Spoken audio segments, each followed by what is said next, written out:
समता सैनिक दल के आप सभी सम्मानित लोगों को मेरा क्रांतिकारी जय भीम, जय मंडल, जय संविधान है, इंकलाब जिंदाबाद है। आज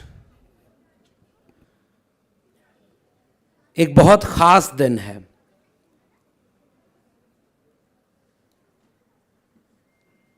एक ऐसे मुल्क में जहां इंसान के रूप में पैदा होने वाले लोगों को बांट करके जाति के नाम पर बड़ा या छोटा बना दिया गया, सम्मानित और अपमानित किया गया। एक ऐसे मुल्क में जिसमें लोग पैदा तो होते थे इंसान की तरह, लेकिन उसके बाद जिंदगी में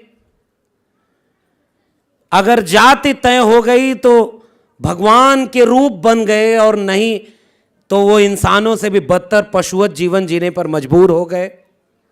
ऐसे मुल्क में आज का दिन एक ऐसे नायक के जन्म लेने का दिन है कि जिसने इंसान को इंसान के बराबर बनाने का काम किया।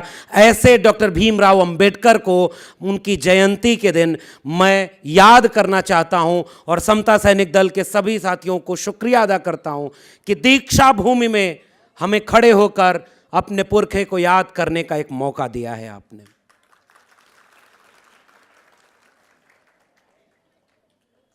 अंबेडकर हमारा गुरूर हैं। अंबेडकर हमारे लिए गर्व हैं। अंबेडकर का अर्थ है तर्क। अंबेडकर का अर्थ है तेवर। अंबेडकर का अर्थ है वैज्ञानिक चेतना। अंबेडकर का अर्थ है इंसान को इंसान से मोहब्बत का पाठ पढ़ाने वाला। इसलिए आज का दिन देश ही नहीं दुनिया भर में बाबा साहब डॉक्टर भीमराव अंबेडकर को याद करते हुए जश्न मनाने वाले लोगों के भीड़ से लबरेज है। और नागपुर में खड़े होकर बाबा साहब को याद करना, उसी नागपुर में खड़े होकर जहां बाबा साहब ने साफ तौर पर एक बात कही थी, और दीक्षा भूमि में खड़े होकर मैं उस बात को दोहराना चाहता हूं। बाबा साहब ने किसी और के लिए इतनी गंभीर चेतना और संकेत नहीं किया था जितना इस बात के लिए किया कि अगर हिंदू राष्ट्र हकीकत बनता है तो वो इस मुल्क के लिए सबसे बड़ा अभिशाप होगा। हिंदू कुछ भी कह लें, हिंदू धर्म स्वतंत्रता, समानता और बंधुता विरोधी है। वो लोकतंत्र से मेल नहीं खाता है। इसलिए किसी भी कीमत पर हिंदू राष्ट्र को बनने से रोका जाना चाहिए। इस बात को डॉक्टर अंबेडकर ने एक चेतावनी और चुनौती की तरह हमारे सामने पेश किया था। उन्होंने साफ तौर पर एक बात कही थी कि जो धर्म इंसान को इंसान से बांटता है, मैं उस धर्म को नहीं मानता। और इसीलिए नागपुर दीक्षा भूमि ये वो जगह है जहां डॉक्टर अंबेडकर ने ये बात अपने जीवन में चरितार्थ कर ली कि मैं पैदा तो हिंदू धर्म में हुआ था जिसमें मेरी कोई वश नहीं था, लेकिन मैं हिंदू धर्म में मरूंगा नहीं। उन्होंने इस धर्म को छोड़ करके एक बोधिसत्व बुद्धिज्म का एक नया रास्ता इस मुल्क को दिखाया। प्रज्ञाशील करुणा का रास्ता, मोहब्बत और प्रेम का रास्ता, तर्क विवेक वैज्ञानिकता का रास्ता। और इस रास्ते ने इस मुल्क को आइडिया ऑफ इंडिया का एक ऐसा ख्वाब दिया जिसे आज भी पूरा किया जाना बाकी है। तो नागपुर में खड़े होकर मैं ये क्यों बात जिम्मेदारी से कहना चाहता हूं, क्योंकि इसी नागपुर में रह करके कुछ लोग इस मुल्क को उस रास्ते ले जाना चाहते हैं जिस रास्ते न लेने जाने के लिए बाबा साहब हमें चेतावनी दे गए थे। बाबा साहब ने किसी और बात के लिए इतनी गंभीर चेतावनी दी है क्या कि वो लोकतंत्र के विरोधी है? बाबा साहब ने किसी के लिए इतना कहा क्या कि किसी भी कीमत पर हिंदू राष्ट्र बनने से रोका जाना चाहिए? और बाबा साहब के 132वें जन्मदिन के दिन हमें अपने से एक सवाल पूछना होगा, और वो सवाल ये कि हम उसे याद कर रहे हैं जिसने साफ तौर पर कहा था, मुझे मूर्तियों में मत ढूंढना, मैं तुम्हें किताबों में मिलूंगा। मुझे बुतों में मत खोजना, तस्वीरों में दीवार पर टांग मत देना। हालांकि मैं ये बात जानता हूं कि जिस आइडिया ऑफ इंडिया का ख्वाब बाबा साहब डॉक्टर अंबेडकर ने रचा, आजादी के बाद उसे ही मिटाने की कोशिश कर दी गई। बाबा साहब की समग्र किताबें प्रकाशित कब हुई सोचिएगा, 40 साल लग गए, 30 साल बाद किताबें प्रकाशित हो रही हैं, समग्र प्रकाशन। और जब दिल्ली में राष्ट्रीय मोर्चा की सरकार मंडलवादी और अंबेडकरवादी लोगों की राजनीतिक चेतना मजबूत हुई तो 1990 में आकर के बाबा साहब को भारत रत्न मिला। वो कौन लोग थे जो डॉक्टर अंबेडकर को किताबों से गायब कर देना चाहते थे? वो कौन लोग थे जिन्होंने डॉक्टर अंबेडकर पर रिसर्च नहीं होने दिया? वो कौन लोग थे जो डॉक्टर अंबेडकर को आम इंसानों को पढ़ने नहीं देना चाहते थे? क्योंकि वो जानते थे कि हम उनकी बात कर रहे हैं जिसने साफ कहा था, शिक्षा वो शेरनी का दूध है, जो पिएगा वो दहाड़ेगा। अगर ये आवाम पढ़ लेती तो वो सवाल करती कि हजारों साल के शोषण के बाद इस मुल्क को एक आईन मिला, एक दस्तूर मिला, भारत का संविधान मिला, और कुछ लोग उस संविधान को लागू ही नहीं होने दिए। 2023 में खड़ा होकर डॉक्टर अंबेडकर को याद करते हुए मैं मुल्क के आम आवाम से एक अपील और एक गुजारिश करना चाहता हूं। ये गोडसे, गोलवलकर और हेडगवार के लोगों का देश बनाना चाहते हैं, वो फूले, अंबेडकर और पेरियार के सपनों का भारत नहीं बनाना चाहते। और पिछली बार भी हमने एक गुजारिश की थी इसी दीक्षा भूमि से। ये लड़ाई एक वैचारिक लड़ाई है। एक तरफ वो लोग हैं जिन्होंने इंसान को जातियों में बांटा, जातियों में बांटकर जलील और अपमानित किया, हमारी धन संपत्ति, जमीन का मालिकाना हक हमसे छीन लिया, और इस मुल्क को केवल थोड़े से लोगों का मुल्क बना देना चाहते हैं। और हजारों साल से यह संघर्ष चल रहा है। और दूसरी तरफ वो विचारधारा है जो इंसान को इंसान से मोहब्बत और प्रेम का पाठ पढ़ाना चाहती है, जो इंसान को इंसान से जोड़ना चाहती है, जो ये कहती है कि जिसको जितना हक हुकूक मिलना चाहिए उसे उतना दो, किसी का छीना ना जाए, किसी को अपमानित न किया जाए, किसी को जलील न किया जाए।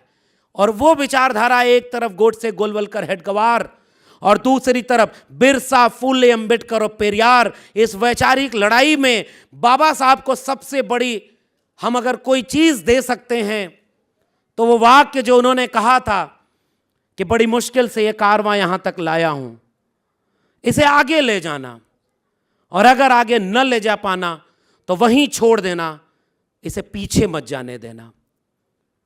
नागपुर दीक्षा भूमि में लोगों, आपसे मेरा एक सवाल है, दिल पर हाथ रखकर ईमानदारी से बताइए, क्या बाबा साहब का वो कारवां मीलों पीछे नहीं ले जाया जा रहा है? क्या बाबा साहब के सपनों के भारत को बनाने के खिलाफ हर काम नहीं किया जा रहा है? बाबा साहब ने कहा कि हमने अपने लोगों को हाथ में कलम और किताब सौंपी है। क्या आज आपके बच्चों से कलम और किताब छीन ली नहीं गई? मेरे साथ प्रोफेसर सूरज मंडल बैठे हुए हैं, दिल्ली विश्वविद्यालय के हमारे साथी हैं, और हम जानते हैं कि जो लोग दिल में गोडसे, गोलवलकर और हेडगवार को रखते हैं, वो आज के दिन अंबेडकर और पेरियार को भी याद करते हैं। और उन्होंने एक ऐसे शिक्षा नीति बनाई जिसमें आपके बच्चों के हाथ से कलम और किताब छीन ली गई है। प्रोफेसर साहब बैठे हुए हैं, और आप लोगों को भी ये बात जानना चाहिए कि शिक्षा का अधिकार इतना महंगा कर दिया गया कि अब हमारे लोग पढ़ेंगे नहीं तो जानेंगे कैसे कि हमारी लड़ाई क्या है। इसलिए बाबा साहब के सपनों के भारत में सबको शिक्षा थी। आज मनुस्मृति वाले भारत में सबके हक से शिक्षा का अधिकार छीन लिया जा रहा है। अगर आपकी जेब में पैसा है तो आप अच्छे तालीमी इदारे में जाएंगे, और अगर आपकी जेब में पैसा नहीं है तो आपके बच्चे मानसिक गुलाम पैदा होंगे, क्योंकि उन्हें तो इतिहास ही नहीं बताया गया। और जब जो एक बड़ी भीड़ तैयार कर दी जाती है जो शिक्षित और जागरूक नहीं होती है, शिक्षा का अर्थ केवल डिग्रियां नहीं है। नागपुर के लोगों, जिस वक्त में प्रधानमंत्री की डिग्री तक फेक निकल रही हो, उस वक्त में हम एक ऐसे नायक को याद कर रहे हैं जिसने 1.5 दर्जन डिग्रियां हासिल की थी और उसके बाद भारत का संविधान लिखा था। वो डिग्रियां केवल उनके लिए कागज के पन्ने नहीं थे, पढ़कर तो बहुत सारे लोग लौटे होंगे। नौकरी करने आए तो चपरासी ने हाथ से छुआ हुआ पानी और फाइल देने से इनकार कर दिया।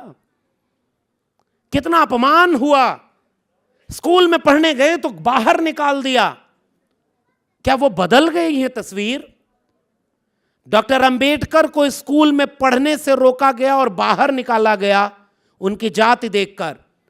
मैं दिल्ली विश्वविद्यालय से आया हूं और देश भर के केंद्रीय विश्वविद्यालयों की एक बात कह रहा हूं कि आज आपके बच्चों को जाति देखकर इंटरव्यू में नंबर कम देकर के उनको बाहर किया जा रहा है। कितना बदल पाए हम इस भारत को? और इसलिए हम अगर डॉक्टर अंबेडकर को याद कर रहे हैं तो इस चुनौती को अपने लोगों को बताना होगा।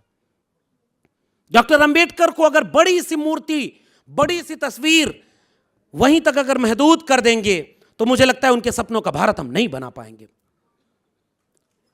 और आज उन मूर्तियों पर तो वो भी माला पहना रहे हैं जिन्होंने दोनों हाथ फैलाकर कहा था अगर बाबा साहब न होते तो एक चाय बेचने वाला इस देश का प्रधानमंत्री नहीं होता। अरे सही बात है भाई। हमारे यहाँ भोजपुरी, मैं भोजपुरी इलाके का हूँ, सूरज सर बैठे हुए हैं, हमारे एक सोहर गाई जाती है कि हमरा जनाता बबुआ जीएम हुई हैं, ओह से बढ़ के डीएम हुई हैं, बबुआ हमार इत सीएम हुई हैं, ओह से आगे पीएम हुई हैं, देशवा का नाम रोशन करिए। बाबा साहब वो करके गए कि लोग डीएम, सीएम और पीएम होते रहेंगे, वो लेकिन संख्याओं में गिने जाएंगे। बाबा साहब अकेले एक थे, एक हैं और एक ही रहेंगे, उन्हें नंबर में आप नहीं गिन सकते। तो जो रास्ता उन्होंने बनाया उससे लोग पीएम, सीएम और डीएम बन रहे हैं। मगर दोनों हाथ फैलाकर कहने वाले लोग कि वो अगर बाबा साहब ना होते तो हम देश के प्रधानमंत्री ना बनते, वो बाबा साहब की मूर्ति पर माला पहनाने के बाद जैसे ही घूमते हैं अपने लोगों से बोलते हैं कि जरा फिर से पता करो कहीं कोई ऐसी चीज बच तो नहीं गई जो बाबा साहब के सपनों का भारत बना दे। अगर बच गई हो तो बताओ, मैं उसको भी बेच देता हूं। अभी शिक्षा बेच दी, रोजगार बेच दिया, सरकारी संपत्ति बेच दी। सरकारी शिक्षा बिक गई तो आरक्षण खत्म हुआ कि नहीं? सरकारी नौकरी बिक गई तो आरक्षण खत्म हुआ कि नहीं? और आरक्षण खत्म हो गया तो प्राइवेट सेक्टर में हमारे कितने लोग हैं? और अगर ये सवाल न पूछें तो माफ करिए, हम बाबा साहब का भी अपमान कर रहे हैं, क्योंकि हम आज की चुनौतियों को नहीं बता रहे लोगों को। संविधान को खत्म किया जा रहा है और मनुस्मृति को वापस इस मुल्क में लागू किया जा रहा है। इसलिए दीक्षा भूमि के लोगों, ये लड़ाई सामाजिक समरसता की बात करते हैं ये आरएसएस वाले। सामाजिक समरसता का मतलब समझते हैं कि हम सारे लोग एक ही थाली में बैठकर खाएं, जो जिस जाति का है वो जाति बनी रहे, बस हम साथ में खड़े रहें। इनके प्रमुख, आरएसएस प्रमुख कहते हैं कि ब्राह्मणों ने जाति बना दी, पता नहीं क्या क्या बोलते हैं, जाति इन्होंने बना दी, जाति उन्होंने बना दी। अरे अगर एक किताब पढ़ लिए होते एनिहिलेशन ऑफ कास्ट तो पता चल जाता कि जाति किसने बनाई, जाति क्यों बनाई और जाति कौन बचाए रखना चाहता है। और मैं इस मंच से खड़ा होकर मैं याद करता हूं अपने आज के लोगों को कि आज इसी वक्त में बाबा साहब जिन लोगों के साथ मिलकर काम करना चाहते थे उनमें उत्तर भारत के डॉक्टर राम मनोहर लोहिया थे आखिरी वक्त में, और दक्षिण भारत में ईवी रामास्वामी नायकर पेरियार थे। पेरियार साहब ने तो ऐसे कठिन कठिन सवाल पूछ दिए कि अगर ईश्वर है तो बताओ वो हमेशा क्या भूखा रहता है क्या? उसे चढ़ावा चढ़ाने की जरूरत है? ये मैं नहीं कह रहा, ये पेरियार साहब ने पूछा है। अगर ईश्वर है तो वो छोटी बच्चियों के बलात्कार पर खामोश क्यों रहता है? अगर ईश्वर है तो किसी की हत्या जाति देखकर की जाती है तो वो चुपचाप देखता क्यों रहता है? इसलिए धर्म ने तुमको बनाया होगा, मंदिरों को बनाया होगा, तुम्हें बड़ा किया होगा। इस मुल्क के 90% कमेरा लोगों को इंसान का हक दिलाने वाला भारत का संविधान था, इसलिए हम उस नायक को याद कर रहे हैं। हमारे लिए संविधान न होता तो हम यहां नहीं होते, और इसलिए पेरियार को याद कर रहा हूं। और दक्षिण भारत में उनका एक सिपाही आज मुख्यमंत्री है, स्टालिन साहब। अभी मंडल साहब बैठे हुए हैं, पिछले दिनों उन्होंने all India federation for social justice करके एक सम्मेलन किया, और पेरियार साहब ने एक बड़ा शानदार काम किया है। बाबा साहब की किताब अगर आप पढ़ें, एनिहिलेशन ऑफ कास्ट, तो उसके आखिरी चैप्टर में बाबा साहब कुछ बातें कहते हैं कि जाति खत्म कैसे होगी, अंतरजाति विवाह करना होगा। बाबा साहब के मानने वाले लोगों, एक बार दिल पर हाथ रख के पूछिए कि बाबा साहब का नाम लेना और जय भीम बोलना हमारे लिए आसान था, या बाबा साहब के बताए रास्ते पर कितने लोगों ने अंतरजाति विवाह किया?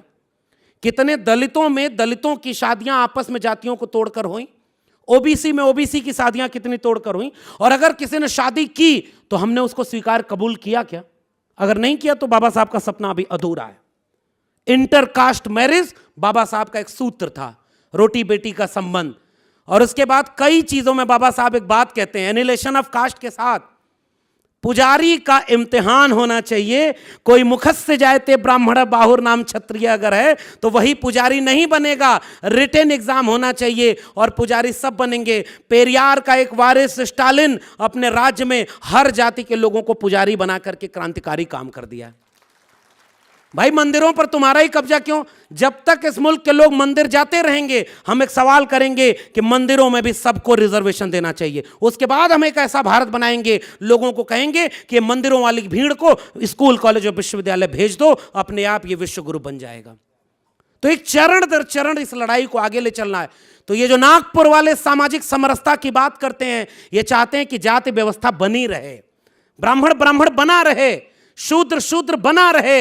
हम बाबा साहब को मानने वाले लोग जो सामाजिक न्याय की बात करते हैं, वो कहते हैं कि तुम कत बाबन हम कत सूद और हम कत लोहू तुम कत दूध, एक बूंद ते सब उत्पन्ना कौन बाभन कौन सूदा। हम मनुष्य को मनुष्य के बराबर मानना चाहते हैं, इसलिए हम सामाजिक न्याय की बात करते हैं। वो जातियों को बनाए रख करके थोड़े से अपर कास्ट अपर क्लास लोगों की हेजमनी बना करके आरएसएस का एजेंडा इस देश में लागू करना चाहते हैं, इसलिए वो सामाजिक समरसता की बात करते हैं। दीक्षा भूमि के लोगों, ये लड़ाई सामाजिक समरसता बनाम सामाजिक न्याय की है। ये लड़ाई भारत के संविधान के खिलाफ मनुस्मृति के लोगों की है। ये लड़ाई एकलव्य के खिलाफ खड़े द्रोणाचार्यों से है। ये लड़ाई शंभुक के खिलाफ खड़े उन लोगों से है जिन्होंने जाति देखकर उनका अपमान किया। 2023 में द्रोणाचार्य एकलव्य का अंगूठा नहीं काट रहे, वो 13 पॉइंट रोस्टर ले आ रहे, बैठे हैं सर। पूरे देश में आंदोलन हुआ, तब जाके 13 पॉइंट रोस्टर वापस हुआ। पूरे देश में आंदोलन हुआ, तब जाकर के SC ST atrocity prevention act को बचा सके आप। पूरे देश में आंदोलन करने की जरूरत है कि अगर ओबीसी समाज का 52% आबादी 52% आरक्षण देने की बात मंडल कमीशन में कही गई है, और बाबा साहब ने अपने कैबिनेट से जो इस्तीफा दिया था उसमें हिंदू कोड बिल न आने के बाद दूसरा मुद्दा उन्होंने कहा था कि अनुच्छेद 340 में जो ओबीसी के लिए कमीशन बनाया जाना था, सरकार वो कमीशन नहीं बना रही, इसलिए मैं इस कैबिनेट से इस्तीफा देता हूं। बाबा साहब को कहा गया कि वो दलितों के नेता हैं, बाबा साहब ने ओबीसी के लिए काम किया, इसलिए 52% आबादी को 52% आरक्षण दिलाने की बात करने वाला कौन सा कागज दस्तावेज था? मंडल कमीशन। मैं आजाद भारत को 2 हिस्सों में देखता हूं, मंडल के पहले का भारत और मंडल के बाद का भारत। और अगर इस मुल्क में भारत का संविधान और मंडल कमीशन न होता तो हमारे जैसे लाखों लोग आज यहां इस हैसियत में न होते कि आरएसएस के मुख्यालय के बगल में खड़े होकर आंख में आंख डाल करके कहें कि कुछ भी हो जाए हम इसे गोडसे गोलवलकर हेडगवार का भारत नहीं बनने देंगे, हम इसे बिरसा फुले अंबेडकर और पेरियार का भारत बनाएंगे। सुप्रीम कोर्ट कह रहा है कि अपर लिमिट क्रॉस हो गई है, तो इस मंच से अंबेडकर जयंती के दिन इस मुल्क के 90% लोगों से मैं गुजारिश कर रहा हूं, आओ इस मुल्क में क्रांति का आगाज करें कि जिसकी जितनी संख्या भारी उसकी उतनी हिस्सेदारी। ओबीसी को 52% आरक्षण इस देश में लागू होना चाहिए। और भाई ये बात हम कब कर रहे हैं? जब इस देश में एक प्रधानमंत्री दावा करता है कि मैं ओबीसी मां का बेटा हूं और ओबीसी का अपमान दूसरे के करने की बात करता है। अभी मैं उसकी डिग्री नहीं पूछ रहा, मैं उससे यह कह रहा हूं कि अगर तुम वास्तव में ओबीसी हो तो यह मंडल कमीशन का नाम क्यों नहीं लेते? अगर तुम वास्तव में ओबीसी हो तो भेड़ बकरी गिन लिया, पेड़ पौधे गिन लिया, तमाम चीजों को गिन लिया, ये जाति जनगणना क्यों नहीं कराते भाई? और जाति जनगणना सामाजिक न्याय का विषय है। जाति जनगणना न कराने देना सामाजिक समरसता का विषय है। ये आरएसएस वाले चाहते हैं कि लेटरल एंट्री में जो 300-400 लोग सीधे ज्वाइंट सेक्रेटरी बन जाएं, उसमें एक भी एससी एसटी ओबीसी ना हो, और किसी को सांसद बना दो, विधायक बना दो, और आपसे वोट लेने के लिए वो आपकी जाति वाले को आगे कर देते हैं। बताइए, अंबेडकर के सपनों का भारत है? पूना पैक्ट को याद करिए। अंबेडकर को मानने वालों, बाबा साहब ने चेतावनी दी थी कि ये पूना पैक्ट हमारे आने वाली पीढ़ियों के लिए गुलामी का एक दस्तावेज बन रहा है, और इसके लिए उनके वारिस माननीय कांशीराम ने चमचा युग किताब लिखी थी कि उस पूना पैक्ट के बाद चमचे पैदा हो रहे हैं। और माननीय कांशीराम ने किन के लिए ये बात कही थी? मेरी उम्र अभी कम है, मुझसे ज्यादा उम्र के अनुभवी लोग मंच पर हैं, सामने बैठे हुए हैं, मगर मुझे कांशीराम साहब की एक बात याद आ रही है कि जिन्हें जवानी में चमचागिरी की लत लग जाती है, उनकी पूरी उम्र दलाली में गुजर जाती है। बाबा साहब के सपनों का भारत बनाने में बाधा वो लोग भी हैं जो हमारे और आपके सामने जय भीम बोलते हैं और पीछे जाकर जय श्री राम बोलते हैं। हमें उनसे भी सवाल पूछकर चिन्हित करने की जरूरत है। जब वोट लेने आते हैं तो हमारी जाति और जय भीम को आगे करते हैं, और वोट लेकर के चले जाते हैं, उनकी सरकार बनवाते हैं। महाराष्ट्र के लोगों, दलित पैंथर मूवमेंट आपने जानते, आपका इतिहास रहा है, और आज एक बहुत बड़े पैंथर कैबिनेट में बैठे हुए हैं। मैं नाम नहीं ले रहा उनका, आप जान गए। ये कौन सा पैंथर है जिसने दलितों के लिए शोषण और न्याय करने वाली सरकार के साथ खड़े होकर केवल अपनी कुर्सी बचाई है? वो सारे के सारे लोगों के लिए कांशीराम साहब ने चमचा कहा है। जाते जाते गुजारिश कर रहा हूं, बाबा साहब को सच्चे दिलों से अगर याद करना है तो आइए इस मुल्क में शिक्षा बचाने की लड़ाई लड़ना होगा। बाबा साहब को अगर याद करना है तो सरकारी स्कूल, कॉलेज और विश्वविद्यालय बचाने की लड़ाई लड़ना होगा, जो असल में अब बचाने लायक भी नहीं बचे हैं। सच बात यह है, वो पूरी तरह बर्बाद हो चुके हैं। अगर बाबा साहब के सपनों का भारत बनाना है तो अंतरजातीय विवाह करना होगा। थोड़ा प्रेरित करिए लोगों को। बाबा साहब ने खुद तो रास्ता दिखाया है, और बाबा साहब के सपनों को आगे बढ़ाना है तो उनके दिखाए रास्ते पर चलने के लिए एकजुट होना होगा। बाबा साहब को क्यों लोहिया और पेरियार के साथ मिलकर के, बाबा साहब ने पहला संगठन बनाया था तो उसका नाम क्या था? Labour party. और उसके बाद बाबा साहब ने महिलाओं के लिए काम किया, वेतन भत्ते, ग्रेचुइटी और मैटरनिटी लीव से लेकर के श्रमिकों के लिए काम किया। बाबा साहब ने the problem of Indian rupees लिखा तो आरबीआई उसके आधार पर बना। बाबा साहब ने इस मुल्क में जो जल निकासी व्यवस्था से लेकर के जल संकट कैसे दूर होगा, बांध परियोजनाओं तक का खाका खींचा। बाबा साहब ने इस मुल्क में शिक्षा पर खर्चा सबसे ज्यादा किया जाए, बॉम्बे लेजिस्लेटिव असेंबली में भाषण दिया और कहा कि जितना इस मुल्क का पैसा है उसका सबसे ज्यादा हिस्सा शिक्षा पर खर्च होना चाहिए, और सरकार की जिम्मेदारी है कि वो सबको अच्छी शिक्षा दे। बाबा साहब को शिक्षाविद के रूप में याद किया गया क्या? बाबा साहब को जेंडर मूवमेंट में कभी याद किया गया क्या? बाबा साहब को इकोनॉमिकल रिफॉर्म करने वाला रिफॉर्मर के रूप में याद किया गया क्या? बाबा साहब ने डेमोक्रेसी ला करके इस मुल्क को संसदीय लोकतंत्र दिया। बाबा साहब को एक पॉलिटिकल फिलोसफर के रूप में याद किया गया क्या? अरे बाबा साहब को याद ही नहीं किया गया।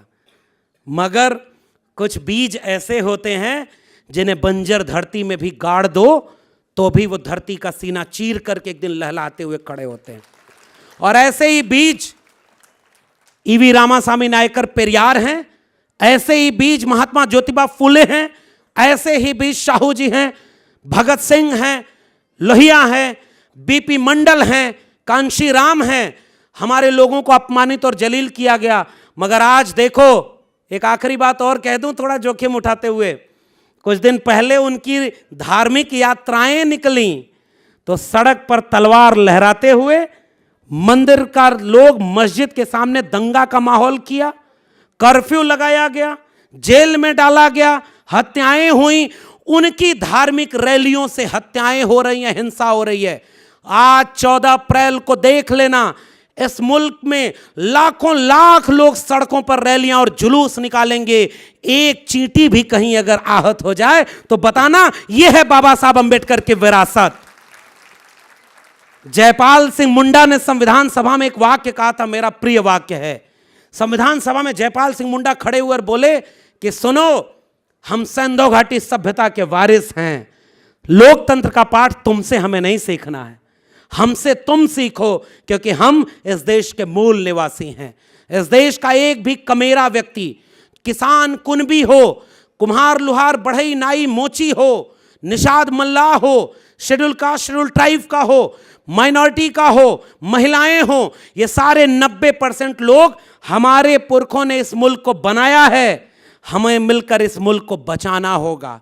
उनसे जिनसे पुरखे लड़े थे, उनसे जिनसे लड़ने के लिए रास्ता पुरखे दे गए हैं। अगर हम ये न कर पाए तो मेरी गुजारिश यही है, अगर 1 साल और हम उन ताकतों को जो दिल में मनुस्मृति रखते हैं उन्हें सत्ता से ना हटा पाए तो माफ करिएगा। आज के दिन मैं एक और बात दीक्षा भूमि से पूरे मुल्क के लोगों से पूछ रहा हूं, जितनी परमिशन बाबा साहब की शोभा यात्रा निकालने की इस बार रद्द हुई, क्या इसके पहले कभी रद्द हुई थी क्या? परंपरागत रूप से अपने नायकों का जन्मदिन मनाने के लिए किसी से परमिशन लेने की जरूरत है? अरे उनसे परमिशन लेना पड़ता तो ये परमिशन देंगे क्या? लेकिन याद रखिए, ये संकेत है। आज परमिशन रद्द हुई है, कल अंबेडकर का नाम लेने वाले लोगों को जेल में डाल दिया जाएगा, और कल उनको हम याद कर पाएं ये भी मुश्किल हो जाएगा। और फिर ये आरएसएस वाला जो लोग है, वो जैसे तथागत बुद्ध को विष्णु का अवतार बना दिया था ना, वैसे बाबा साहब को अवतार बनाकर बड़ी सी मूर्ति लगाएगा। और अगर हम अपने लोगों को मूर्तियों में अंबेडकर को खोजना सिखा गए तो वो मूर्ति के पीछे पीछे आरएसएस के पीछे खड़े हो जाएंगे। मैं समता सैनिक दल के लोगों को जाते जाते सैल्यूट कर रहा हूं, लेकिन एक प्रश्न पूछ रहा हूं। सोचिए, हम साथी लोग, आरएसएस बना 1925 में और समता सैनिक दल बना 1924 में। बाबा साहब 1 साल पहले बना गए थे समता सैनिक दल, अगले साल 100 साल पूरे होने वाले हैं, 75 साल लगभग, इस तरह से सीधे जोड़ ले 100 साल होने वाले हैं। हम कहाँ हैं और वो कहाँ हैं? हम टूटते गए, वो हमारे लोगों को भी अपना बनाते चले गए। हमने नाक लंबी कर ली, दिल छोटा कर लिया। Republic party of India, Buddhist society of India, तमाम संगठन जो बाबा साहब के बनाए थे, टुकड़े टुकड़े होते गए और हम बिखर के आपस में ही उलझते चले गए।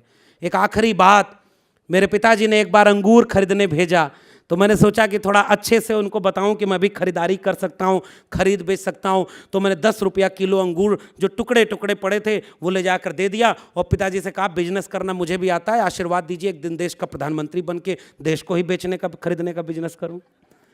पिताजी ने पूछा कि ये अंगूर सस्ते क्यों मिले, दूसरे अंगूर कितने के थे? मैंने कहा वो गुच्छे में थे, वो 20 रुपये किलो थे। कहा ये टूटे हुए कितने के थे? मैंने कहा ये 10 रुपये किलो थे। उन्होंने कहा कुछ समझ में आया? मैंने कहा नहीं। उन्होंने कहा अगर गुच्छों में रहोगे तो कीमत ज़्यादा होती है, अगर टुकड़े में बिखर गए तो औने पौने दाम पर जाओगे। तुम अगर बिछड़े रहे तो चंद फ़कत ही सही, तुम अगर मिल जाए तो एक बिफरा हुआ तूफान हो। 132वीं जयंती बाबा साहब डॉक्टर भीमराव अंबेडकर की मनाते हुए मैं दीक्षा भूमि नागपुर से पूरे मुल्क से गुजारिश कर रहा हूं, आइए अपनी नाक छोटी करें, दिल बड़ा करें। अगर खेत बचेगा तो फसल के बंटवारे का झगड़ा हम आपस में कर लेंगे, अगर खेत नहीं बचेगा तो फसल के बंटवारे का झगड़ा कहाँ होगा? SC ST OBC माइनॉरिटी, महिलाओं के तमाम लोग, किसान, कामगार, मेहनतकश मजदूर, आवाम, हम सब मिल करके 90% इस मुल्क के लोग हैं। और ये लोग जो 10% हैं, ये चंद पूंजीपतियों के हाथों में देश बेच करके भारत का संविधान अगर हम न बचा पाए तो 1 साल बाद ये संविधान बदल देंगे। नई संसद में नया संविधान लागू हो जाए तो हमें मत कहने आइएगा कि कोई चेतावनी देने नहीं आया था। हम बाबा साहब अंबेडकर के वारिस तब कहे जाएंगे जब उनके सपनों का भारत बनाने के लिए कुर्बान किया था बाबा साहब ने अपने परिवार और बच्चों को। जो चिट्ठियां लिखी हैं उन्हें पढ़िए। वो अच्छे पिता नहीं हो सके, वो अच्छे पति नहीं हो सके, उन्होंने माफी मांगी अपने परिवार से और ये बात कही कि मुझे अपने लोगों को जगाने के लिए त्याग करना है। एक रात एक व्यक्ति गया और आधी रात को कहा कि बाबा साहब आप इतनी रात को सो नहीं रहे, जाग रहे? बाबा साहब पलट के पूछते, मैं जाग रहा हूं क्योंकि मेरा समाज सो रहा है। वो अकेले थे जगाने के लिए। हम इतने हैं फिर भी अगर सोए रहे, खोए रहे, आपस में बिखरे रहे तो माफ करिए, हम ये कहते रह जाएंगे कि अंबेडकर दलितों के फूले, ओबीसी के, और ये फला के जातियों में बांट करके लड़ाने वाले लोग हमारी जाति का वोट ले जाएंगे। इसलिए गुजारिश नागपुर के लोगों, मनुस्मृति का राज रोकने के लिए भारत के संविधान और मंडल कमीशन को आगे रख करके, सीने में बिरसा, फुले, अंबेडकर, पेरियार, अब्दुल कयूम अंसारी को आगे रख करके आ जाओ। जो चंद महीने बचे हैं उनमें इस मुल्क के गांव-गांव में चलकर कहें, जाति जनगणना कराओ, प्राइवेट सेक्टर में रिजर्वेशन दो, प्रमोशन में रिजर्वेशन दो, मंडल की सिफारिशें लागू करो, और जिसकी जितनी संख्या भारी उसकी उतनी हिस्सेदारी। वोट हमारा उसी, अब वोट हमारा, राज तुम्हारा नहीं चलेगा। कांशीराम साहब ने एक नारा दिया था, वोट से लेंगे पीएम सीएम, आरक्षण से एसपीडीएम। इस देश में आज लाखों लोग हैं अंबेडकरवादी, पेरियारवादी, फूलेवादी और मंडलवादी। आओ एकजुट हो जाएं और गोडसे, गोलवलकर, हेडगवार के वारिसों को उनके सपनों का भारत न बनने दें। इससे बड़ा नमन, इससे बड़ी बात बाबा साहब के लिए कुछ नहीं होगी, वरना आने वाली पीढ़ियों के लिए एक बात रहेगी, हमारे लिए कहा जाएगा कि पुरखे लायक थे तो हम यहां पहुंच गए। आने वाली पीढ़ियां हमारे लिए कहेंगी कि हम नालायक थे जो पुरखों के सपनों का भारत भी बचा नहीं सके। बहुत बहुत शुक्रिया। जय भीम, जय मंडल, संविधान जिंदाबाद, उल गुलाम जिंदाबाद, इंकलाब जिंदाबाद।